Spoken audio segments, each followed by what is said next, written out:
and since 2019 I'm living here in Greece.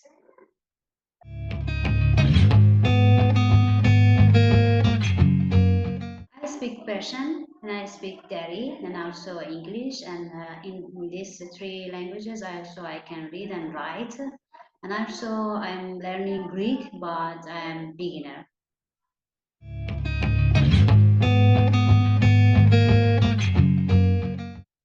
It was 3 years ago I started learning Greek. At first, it was easy for me and good because I was the only student in the class with the one teacher, and it was like a private class. And that was good, but I had to stop going to learn Greek because I had some kind of health problem, so I couldn't continue. But I started again.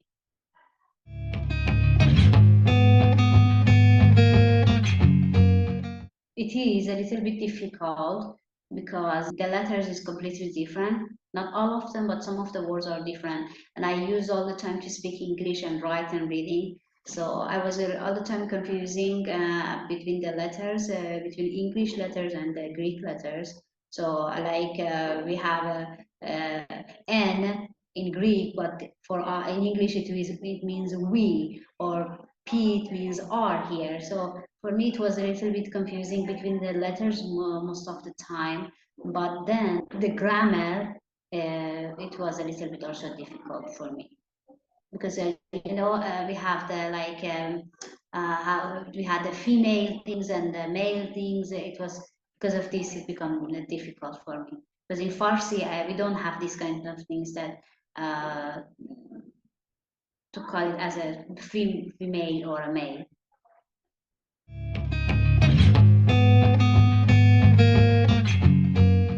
I was learning good because I was only alone at first, and it was good. I couldn't understand. But when I see in general, when I see, because I went to some other lessons after that, and then I see that there are many different people in the same class with many different languages.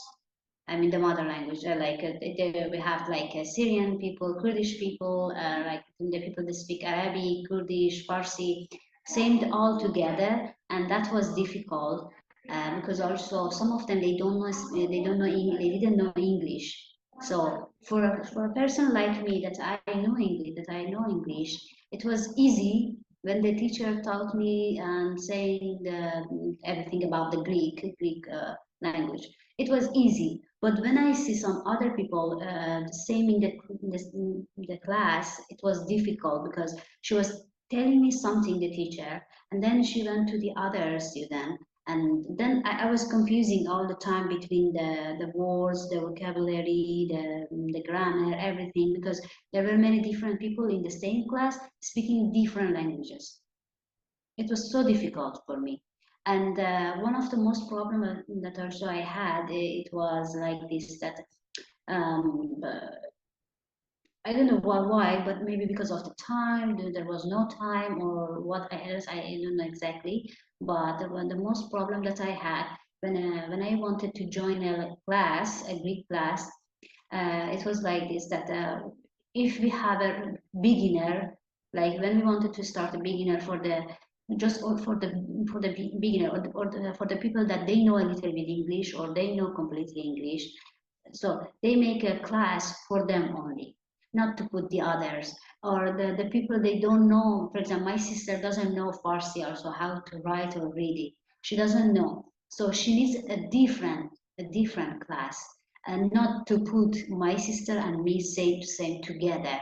That was so bad for me and difficult. I think if we have a separated classes, separated levels, it will be good.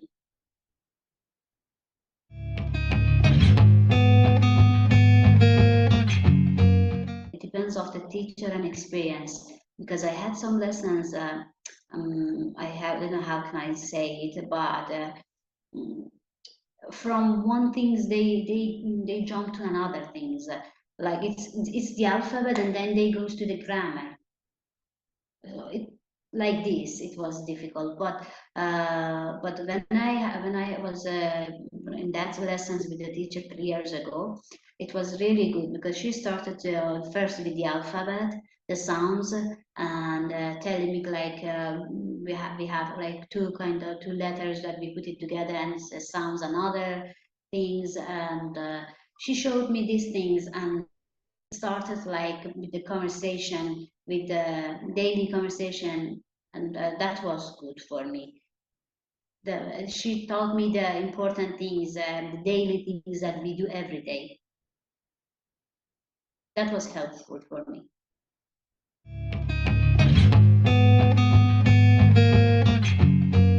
She was teaching us, like when we had a conversation, um, she gave me like papers to have also to have the sentences and the letters and the conversation in a paper to see that I can see with my eyes how it is the letter.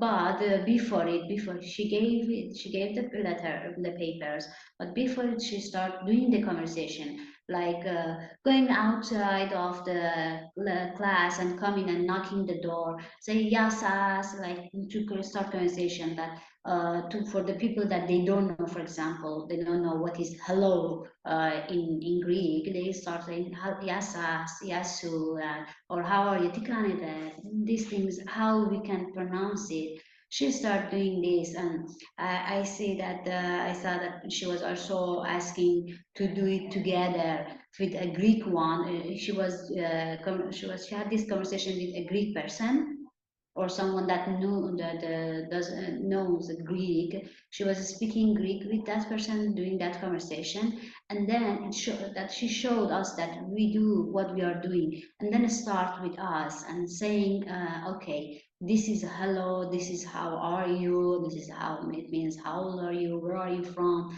and then she started doing like exercise, doing again and again all the time that we had, and then she showed us the papers with the picture, with the picture also, that what is the meaning, and also yeah, as I said, she told us and she showed us what's the meaning of these words also in English, but for those that they didn't know, she was using the translator, or always there was someone to translate for them.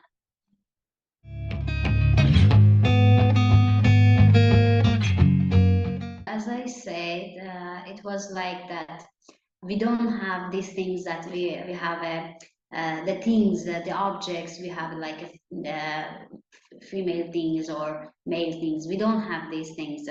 Like in English, that we say, okay, she, he, these things that we have. Yes, it's the same, but with the object, no.